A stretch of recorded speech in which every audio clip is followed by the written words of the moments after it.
Slack, wedge, up. Where you turn as your body, there we go.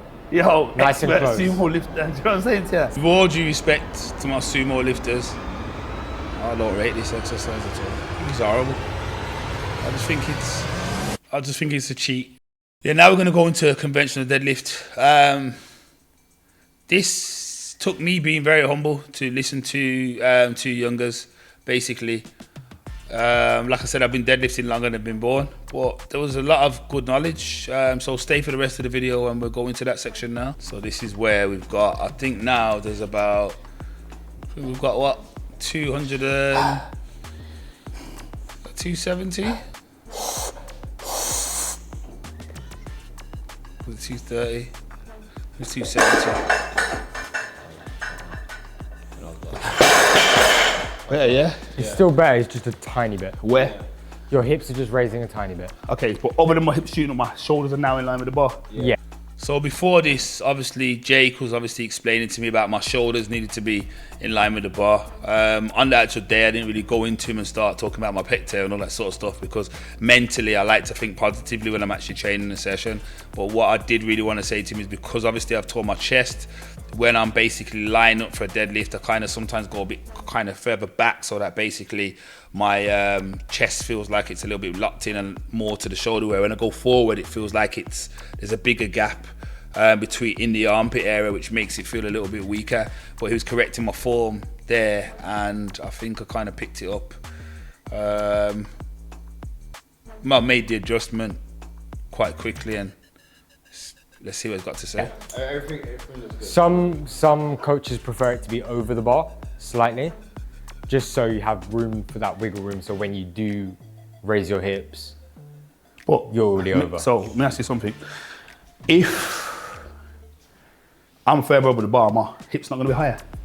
Yeah, but your hips are already higher off the ground anyway. If you start with them behind the bar and then instantly do that, you're just wasting energy. Okay. So it's about locking in. And the problem is you can't then control how much your hips shoot back. So once you do end up behind the bar and your hips then shoot back, you can't then stop in the perfect position and push. You go all the way and now you're fucked. You're already there, innit? Do you know what I mean? I hear. So, Whereas if you maintain the position through the right path, you can keep it in the right position. talk me through some stuff, man. It's mostly just really push through those squats. Like, think of it as a jump. Yeah. When you jump, you wouldn't jump like that. Leg press, innit? You would jump like this, and that is your perfect path when you jump. Imagine you're in that position, how would you jump? You'd jump until everything was... I say to a lot of Yeah, people, I say perfect. it's not a pull, it's a pushing exercise. It's a push. It is a push off the floor. So I'm gonna have to commend Jake and Zhaine both on their coaching here. Obviously, like you said, Zaine's been doing this for like 4 months, and Jake's been doing this for 2 years. I think Jake's gonna help him a lot because I think Jake seems to be very dialed in on his numbers and sorts his personality type. Zhaine, my advice to you would be kind of take his advice, but understand that everybody's different, understand your own biomechanics, and basically try and apply as much as you can, but also go by feel. But I do think he's a really, really good coach. For 18 years old, like I said, I've been doing this a very, very long time. There was some incredible points, and every man is your teacher. Not everybody is going to be as humble as me and be able to listen to somebody who's younger than them that, in all due respect, hasn't yet moved the weight that I'm moving. And like you can see, it's nowhere near my max. However, you've got to take body weight into account, the amount of muscle I've got, pound for pound training and stuff like that. Like I said, hats off. I got to commend him. Like, he did come and spit some real game. I think there's a misconception. It's not just how heavy you're going, it's the intensity. So you can do loads of lightweight, but still hit RP10. Yeah, of course. That's the issue. So it's the RPE. So if you stick it at like RP6 and keep your squats only below RP6, then it helps you build the leg strength. This is in where we get into a little bit of a back and forth.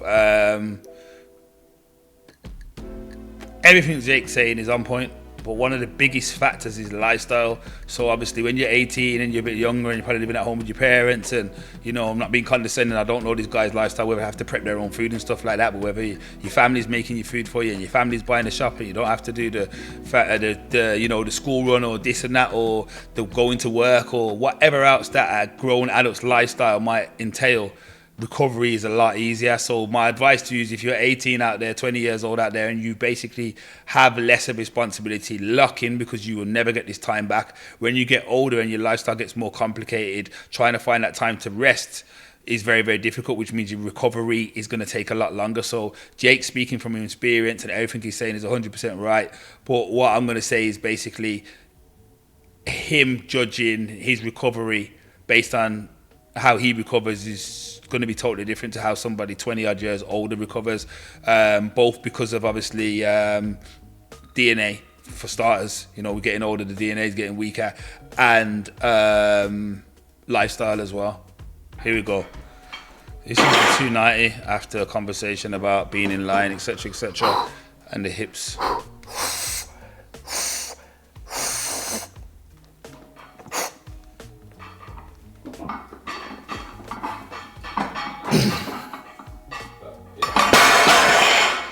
I want to show you something really interesting on the video. That felt a bit worse for me though. Yeah, and I know why. Yeah. The problem is you went slightly too far back and your body tried to force you into the right position again. So if you see, there was a wobble in your shoulders where as you come off the floor, Which one? My right shoulder? both shoulders, they come back like that and then forwards, back, forwards. You see what I mean? So the reason why I asked him if it was my right shoulder, because obviously this is where I have the pec tear. So obviously when I get heavy, it's still conscious. So this is going to take some time for me to basically build my confidence back. But the advice worked. And I think I'm gradually just going to have to keep my shoulders in line with the bar, take the advice, and then just kind of just go up bit by bit every week. But it's also about strengthening up this area and strengthening up this region. And a lot of the time, injuries are more mental than physical. You can recover from an injury and still have the mindset. It's there. It's there. And obviously, every time you feel it, you think, oh, it's going to go. But shouldn't really, you shouldn't really have a problem with a pec tear from a deadlift, really, unless, I don't know. I used to be a real back deadlifter before, but I'm kind of changing. And as my balance gets better, then I'm kind of using both muscles. So it's going to be interesting to see. Straight off the floor. There we go. Yeah. I don't like that at all.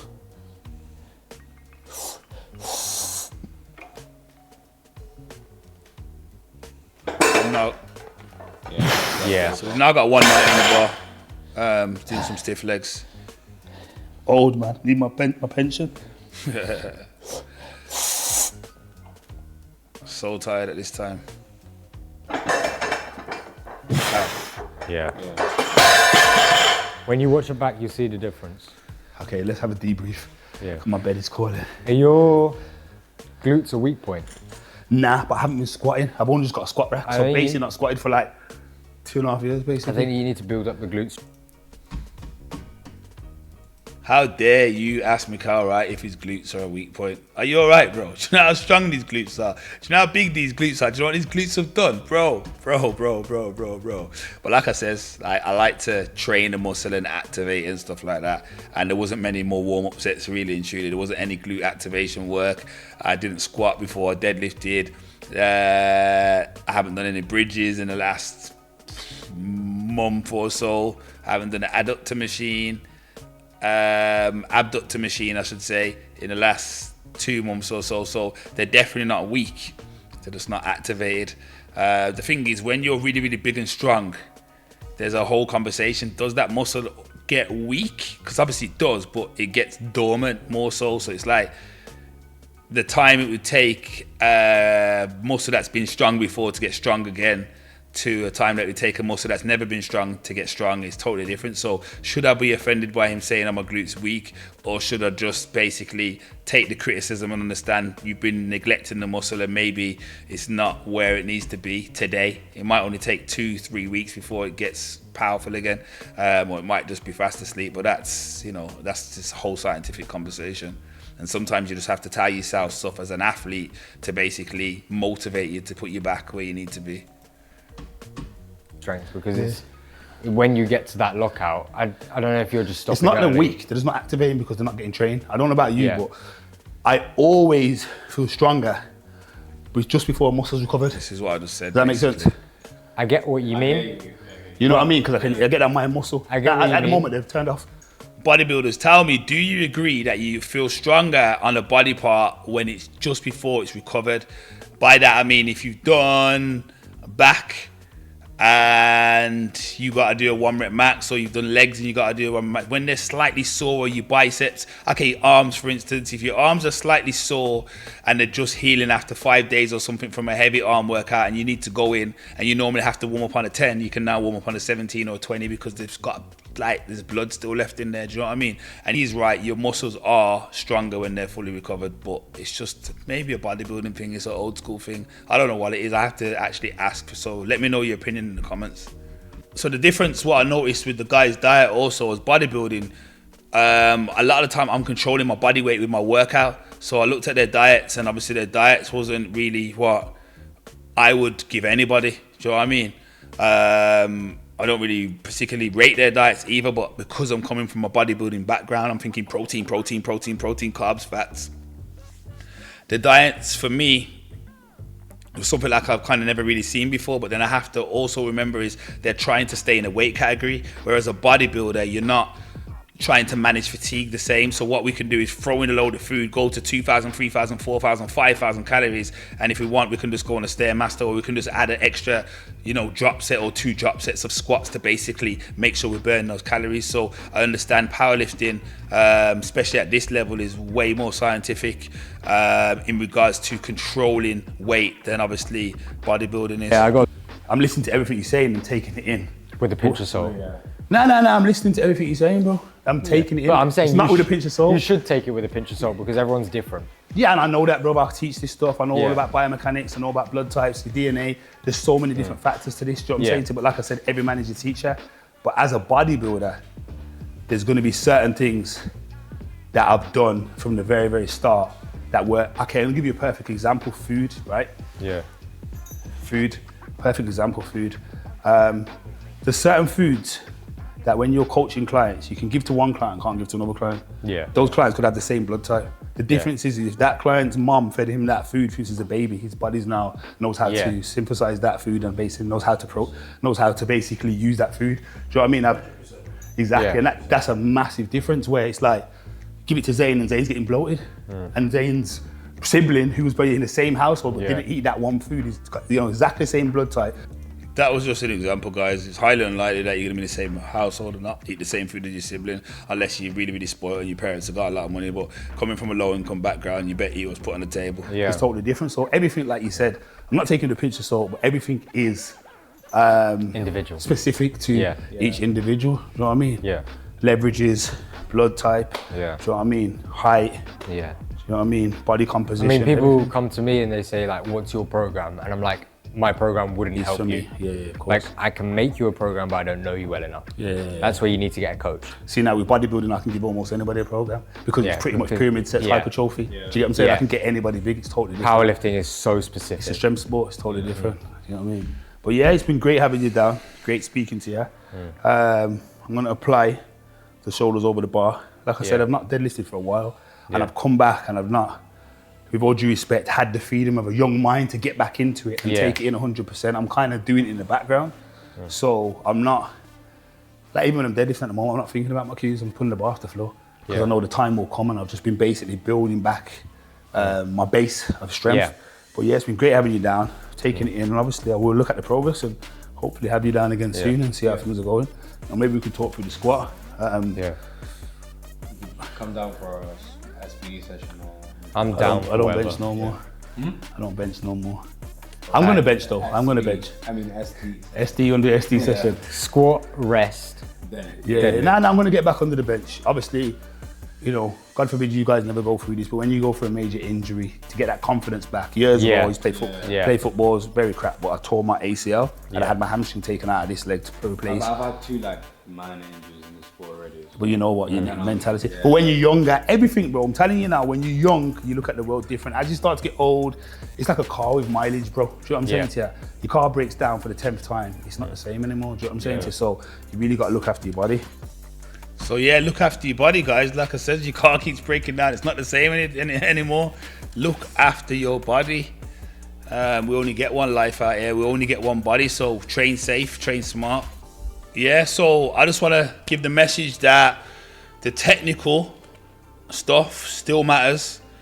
The sporting achievements that Jake has and that Zhaine is about to accomplish, I'm sure he's going to go on and do great things. 4 months in the sport and some incredible numbers.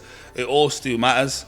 For me, obviously, we're on 2 different roads and 2 different paths. I want to say that every man is your teacher. I want to thank the guys for coming down and coaching me at the end of the day. You know, as somebody who's older and well established, I should always be seen as the authority figure. And some people may think that I shouldn't be listening to anybody, but like I said, every man is your teacher.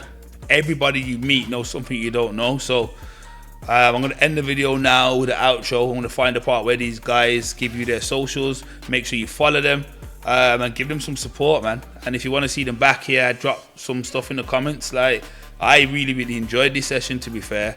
I enjoyed it more than probably having some meathead bodybuilders down there going and just throwing some weight around. I can do that anytime I want. I've been doing that for years, and it's great to share knowledge and experience. It'd be interesting for me to see what I can give back.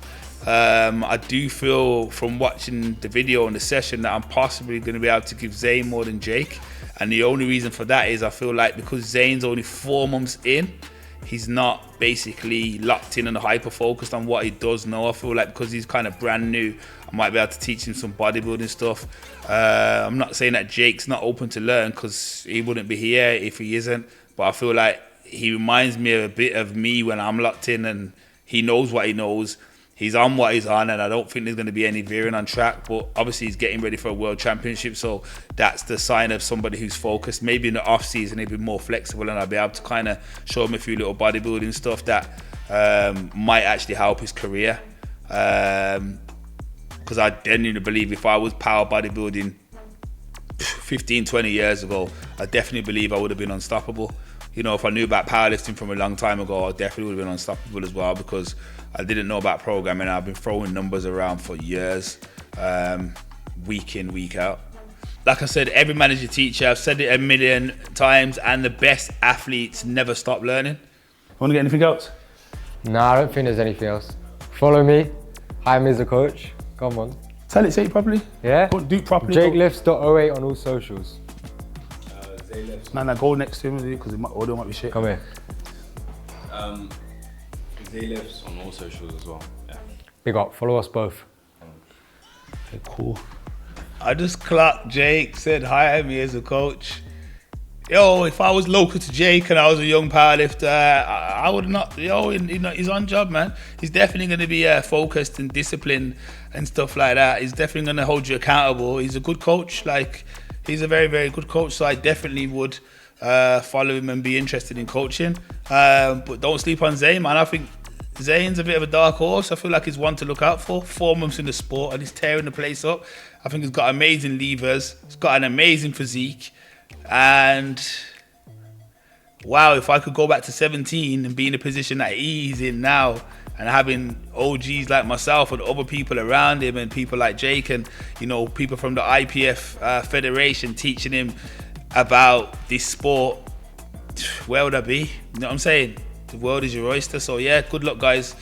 I wish them all the best. Thank you for watching. Don't forget to like, comment and subscribe. It's your boy Micquel, Wright, and this was episode 1 of the road to 400 kg. Today I lifted 290. Let's see what we got in the next episode. Peace.